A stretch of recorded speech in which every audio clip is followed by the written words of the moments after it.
So just a reminder, you should be saving this and saving this incremental a lot. There's lots of stuff that can go wrong. You could be dissatisfied with the final result and want to move back and you can't, so please do. Okay, now there's something like primary and secondary animation. Basically what we did was small hand movements or large hand movements. But what if we want to move the entire body? What if we want to let Brad almost keel over? Now, you're not going to do that with the freeform deformation object, since it's just for deforming the points of the cage.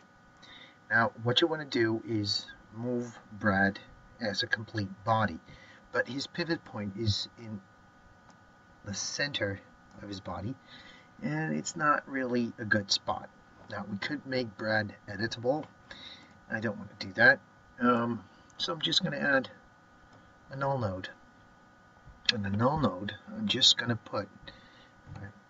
go to the side view, F3, and go to the side and just put this null node right where his heels are. This is his front, this is the back.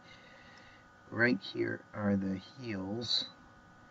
This is where the point is, the rotational point of where he's going to keel over a bit. So I'm just going to call it over and put Brad into that group. So the mother object is now over and Brad is still animated, but way down here in the BF. So we're just going to take auto keyframing off, go to over, go to its coordinates, because we're going to directly put the keyframes here. Now in the newer versions you don't even have to hold down the control key. In the older versions you have to keep the control key down to actually give it a keyframe by just clicking on one of these dots, which are highlighted when you cross over.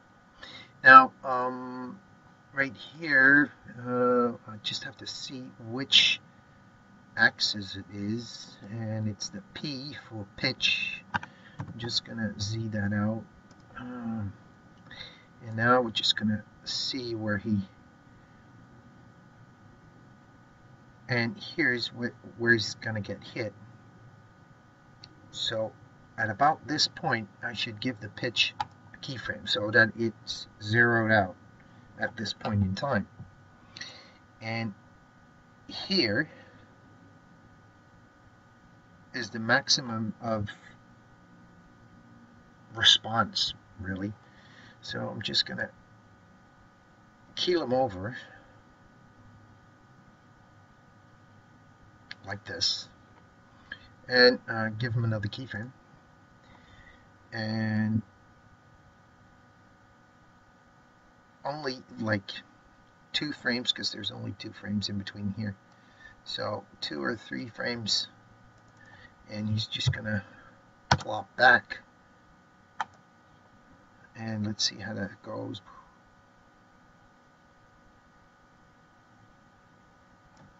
Looks kind of funny if you look at it in non-perspective.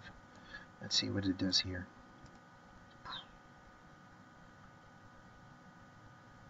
It's fairly subtle.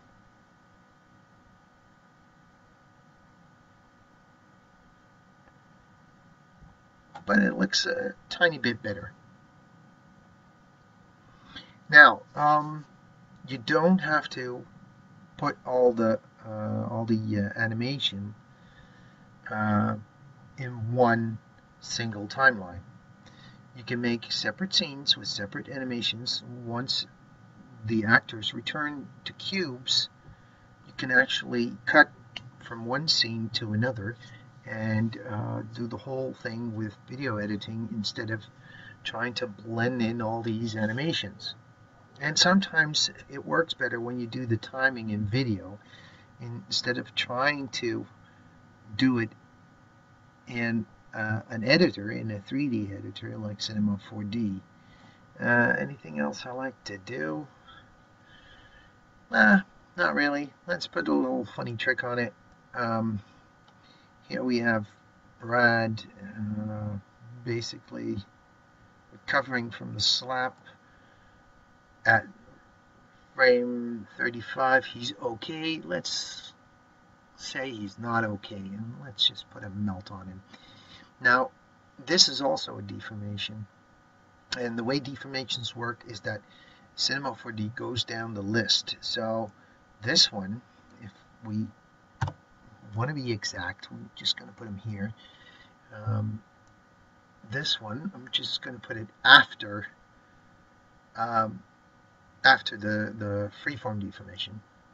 And you see what happens. It already has a value because it already melts. So this is 25. Let's put this to 0. And radius, vertical randomness, melted size. Let's make it a little bit smaller, 200. And just before that, so on frame 34, I'm going to give it a keyframe.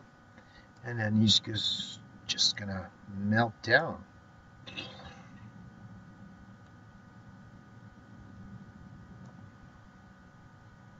Like this.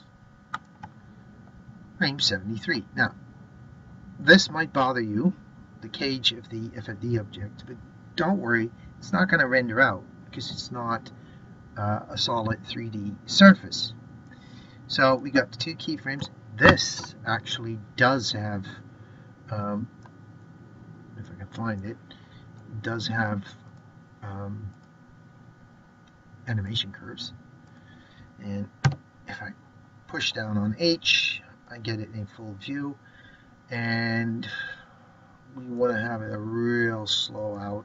Wait a second, I got both keyframes selected right now. I'm just gonna, so what happens here is that you got a fairly quick ease in and a very smooth slow out, which is nice when something changes into a puddle. Alright, let's see. Move back, play it. Oh, it goes really fast. Alright, this is way too fast. Let's put this to 50. Let's see.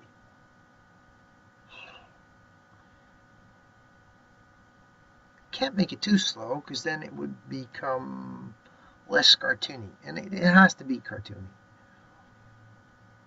So we got Jolena slapping Brad and Brad melting into a puddle in 2 seconds basically, and it's a 3-second animation because you have this little end to it that you let the audience see what happened and actually get to grips with it, so it doesn't stop right at 50. Okay, that's it. Next up, maybe I'm gonna let Brad jump through a hoop. I don't know.